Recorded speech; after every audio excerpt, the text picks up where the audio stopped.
Hours. Go Red Elephants. What's up, Bill? How you doing?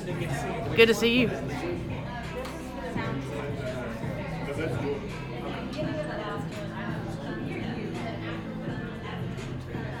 Anything that's not Georgia. I just got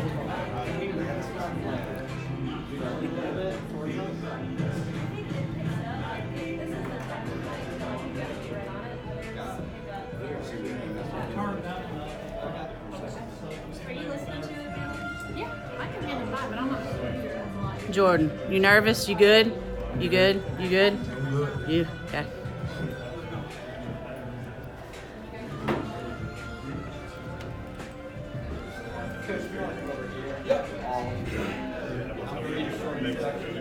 real quickly.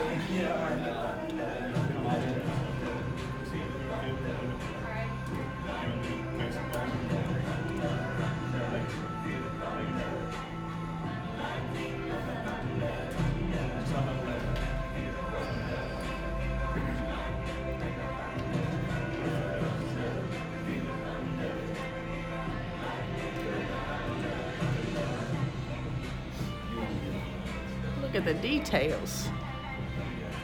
You're showing off your shoes, Coach. Yeah.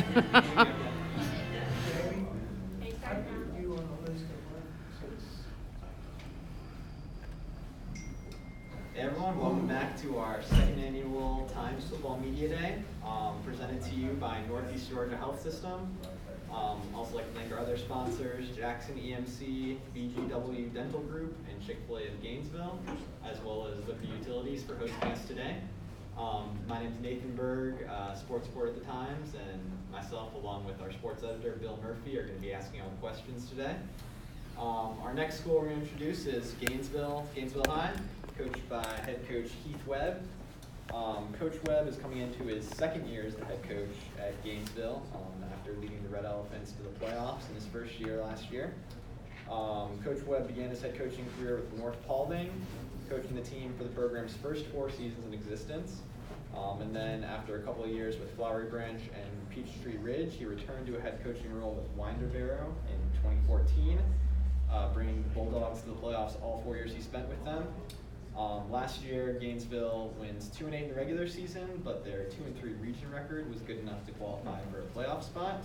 A positive the program will hope to build on this season. And Coach Webb is going to be joined today by seniors Jordan Williams and Makius Scott, who are both committed to D1 programs in Georgia Tech for Jordan Williams and South Carolina for Makius Scott. Coach?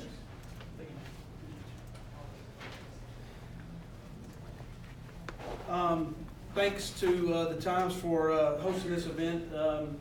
In year 2, you guys have upped the ante a little bit, and that's kind of the theme for Gainesville football as well as we head into year 2 under my leadership. But just want to get this out in the open. Nathan mentioned it during his opener. Is we're a 2-9 football team. That's who we are right now, and that's not what Gainesville football is supposed to be. We know that. I know that. Our coaches know that. Everybody in the organization knows that. Our players know that. We understand that we're held to a higher standard, and nobody has to tell us that last year was disappointing because we lived it. We understand that it's not who we're supposed to be. Nobody's more disappointed than us. The great news is this: we're past that. We have completely transformed the program over the last 7 months. I've said this over and over and over again for anybody that wants to listen, is that the last 7 months have been, from January till now, has been the most rewarding part of my career. It's just been a joy to watch this group, this team, mold into a bunch of fine, good young men, and it's been very rewarding for me. Coming into the job, we knew that there was going to be some rebuild involved, and word has kind of leaked that we use this in the staff room. Our 1,000-day project is what we called it in the staff room, and that word's kind of leaked out to the community, through several conversations and things like that. But we felt like we had to build up fine young men first, and then take those fine young men and turn them into football players, and we've done that. We now have a locker room full of great young men. I can't wait to watch them play. I don't know how many games we'll win. Our schedule's brutal, as it was last year. But I know this. These players are fun to coach, fun to be around, fun to hang out with. We laugh a lot. We have a great time. And so the philosophy that we're putting to the test is if we build good young men who do things the right way, that the football results will take care of themselves. And so that's where I think everybody in the organization is on board with that. I'm lucky. I've got my superintendent here. I've got my principal here. I've got my AD here. Everybody in the organization understands what we're doing and is on board with what we're doing. So we're excited to watch that play out. First of all, Coach Webb, talk a little bit about these two fellows you brought with you today, because they're some big human beings. That's going to help a lot. We're a love lineman program, and I said this last year when I brought linemen with me last year. Get used to me bringing linemen with me when we do things like this. These guys don't get enough credit in a world where, a fantasy football world where stats get all the notice and that sort of thing. One of the things that has not been lost on us as a program is that we win and we go as our linemen go. So these two guys, in addition to being just outstanding football players, are great young men. And I've said this 1,000 times, and the reason why George is going to Georgia Tech and Makius is going to South Carolina is because they check off all the boxes. They're great football players. They're great students. They're great young men. Both these guys had over a dozen Power 5 offers and could have chosen to go anywhere they wanted to go. They wanted those schools, those programs, Georgia Tech and South Carolina, wanted them because of the people that they are, in addition to being the players that they are. And they've been a key role in us. I talk about the transformation over the last 7 months. These two guys have been a big part of turning the program around. Yeah, a question for all three of you. For Coach Webb, what have been some of the differences as a second-year head coach for you as opposed to a first year, and for Jordan Makius, what have been some of the differences you've noticed in Coach Webb's second year as opposed to his first year? I'll start. I think probably the biggest thing for me is having a staff. So from when I got hired in February through last year, so February through June, it was me pretty much by myself. I had a couple of assistants on staff that I kept, but they didn't know me and I didn't know them. We were kind of getting to know each other, that sort of thing. So it took some time for me to get my staff into place, and so to have a full off season with my people in place has made a tremendous difference for me. Jordan? Can you ask the question again? What have been some of the biggest differences for you just out on the practice field in terms of preparing for the season in Coach Webb's second season as opposed to in his first season? I think it's just everybody's more focused now. Everybody's buying in, and it's starting to show. And we're just turning the program around slowly, and big things coming this year. Same thing as Jordan said. Like, Coach Webb had to cut a lot of people that was bringing the program down, and so I feel like the leadership is going to be at 100% this year. And the same thing as Jordan said. We're going to big things coming this year.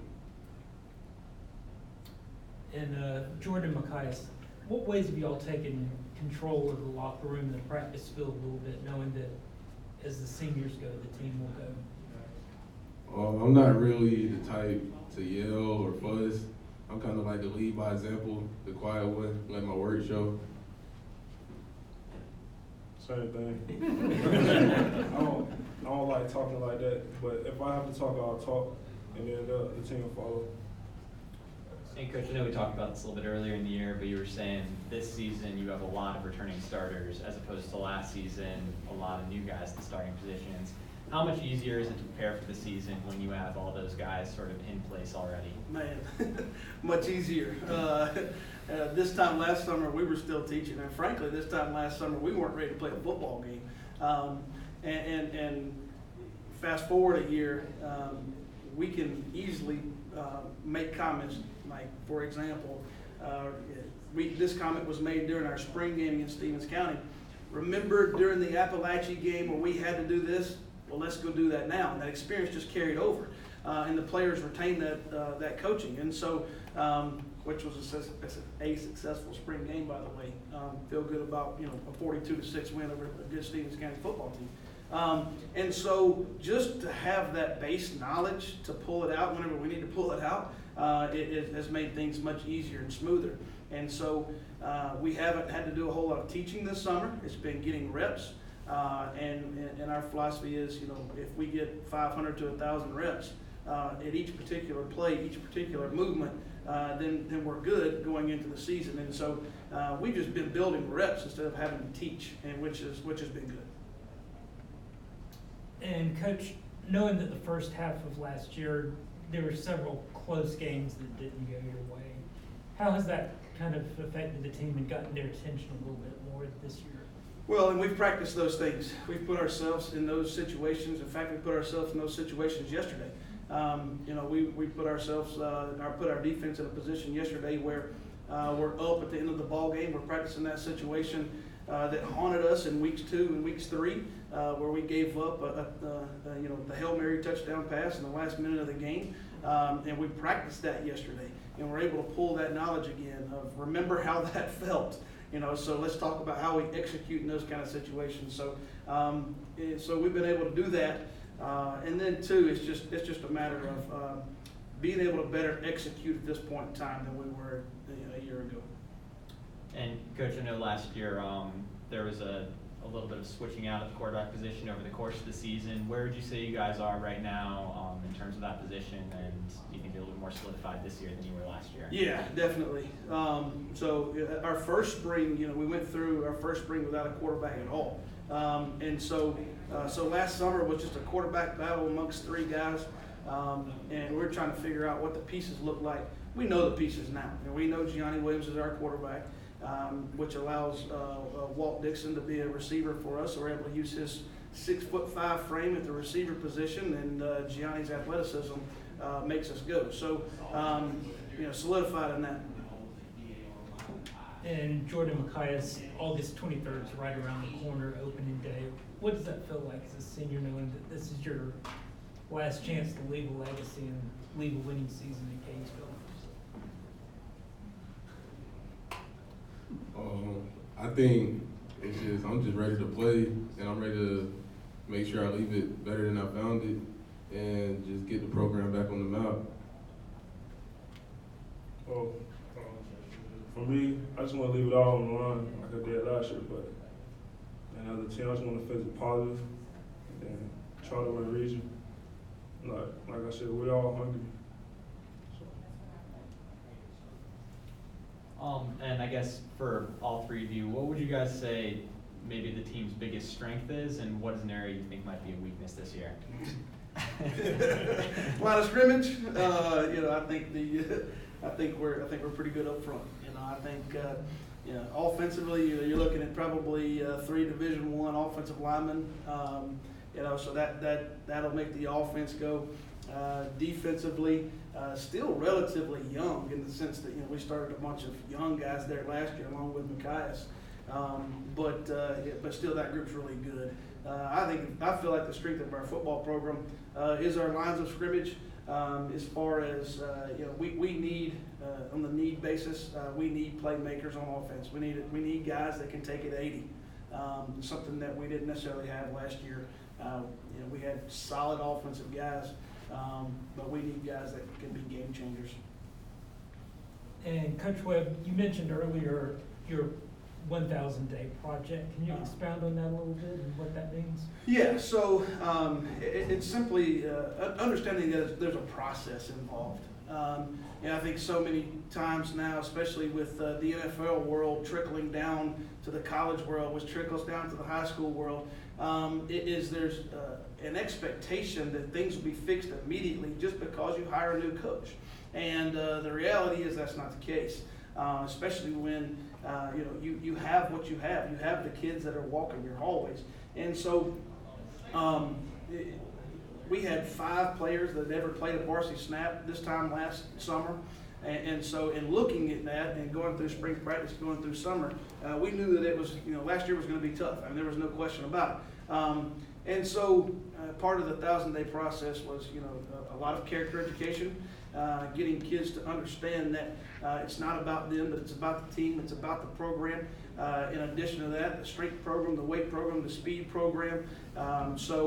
Just trying to build all aspects of the program. So now, on the football side of things and on the street side of things, we feel pretty good. What we need to do now is start working on infrastructure, which is part of the 1,000-day deal too. We've remodeled the locker room, we've remodeled the coach's office, we've worked on all that kind of stuff. But the deal is it's going to take some time to get everything exactly as we want it to be. And feel like by the time we hit that 1,000-day mark, everything will be in place, from the players to the coaches to the infrastructure to the weight program, speed program, all that stuff. All right, Coach. Well, we're right up against the time, but really appreciate you guys coming out. And, thank you. Thanks. Appreciate all y'all do.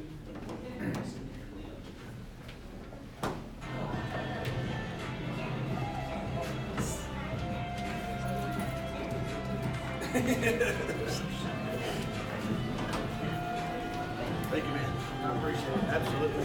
Cooperation, effort from all the coaches. Awesome. Good deal. That's what makes us happen. Absolutely. It's a cool deal, man. Really, really cool deal.